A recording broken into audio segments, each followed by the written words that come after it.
Sementara sidang etik mantan Karopaminal Brigjen Hendra Kurniawan kembali ditunda hingga pekan depan.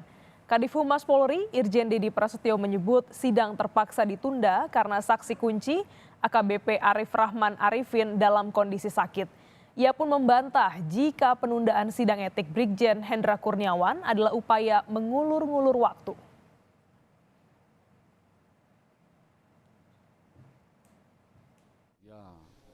Polri maunya cepat, ya kita tuh maunya segera cepat mungkin kasus ini untuk kita tuntaskan.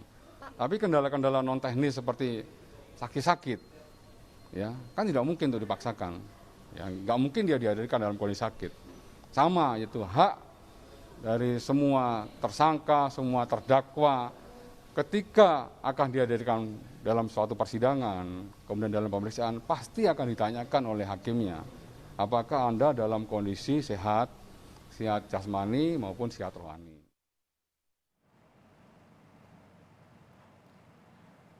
AKBP Arif Rahman yang harusnya menjadi saksi kunci dalam sidang etik Brigjen Hendra Kurniawan adalah mantan Wakaden B Ropaminal Div Propam Polri. Setidaknya ada 3 peran yang diduga terkait AKBP Arif Rahman di kasus Yosua. Di antaranya mengikuti otopsi Yosua, memerintah penyidik Polres Jakarta Selatan membuat berita acara pemeriksaan BAP dengan hanya mengganti berita acara interogasi. AKBP Arif Rahman juga diduga berperan aktif mengikuti prarekonstruksi prarekonstruksi yang hanya didasari BAP Biro Paminal.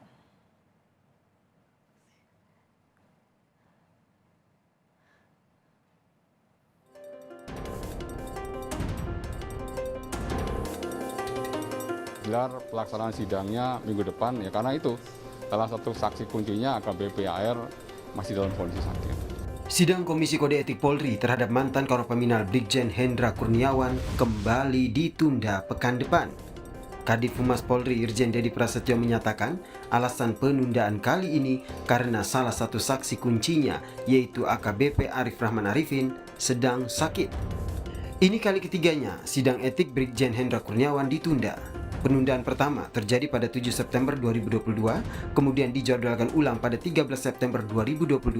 Namun sidang kembali ditunda dan dijadwalkan pada 21 September 2022 dan kemudian ditunda lagi pekan depan.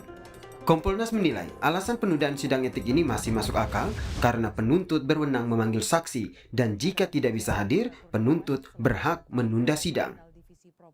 Itu sebenarnya persoalannya itu alasannya ya sementara dalam pantuan Kompolnas ya masuk akal karena memang penuntut berwenang memanggil saksi dan menghadirkan saksi itu adalah penuntut. Nah, di depan sidang Komisi Kode Etik jangan sampai sidang kode etiknya sudah dibuka, saksi yang dimaksud tidak bisa dihadirkan. Nah, itu harapannya agar klaster oknum-oknum anggota yang diduga melakukan tindak pidana menghalang-halangi penyidikan ini bisa dituntaskan.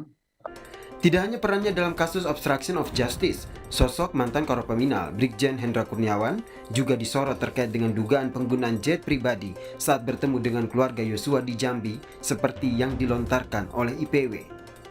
Soal hal ini polisi masih belum menjelaskan secara gamblang. Kadif Humas Polri menyatakan hal ini sudah menjadi bagian dari materi pemeriksaan dari tim sus. Terkait IPW menyebut ada 2 penyedia private jet untuk Brigjen Hendra Kurniawan itu akan selidiki oleh tim sus, Pak? Itu bagian daripada materi dari tim sus ya, khususnya dari Watprov ya.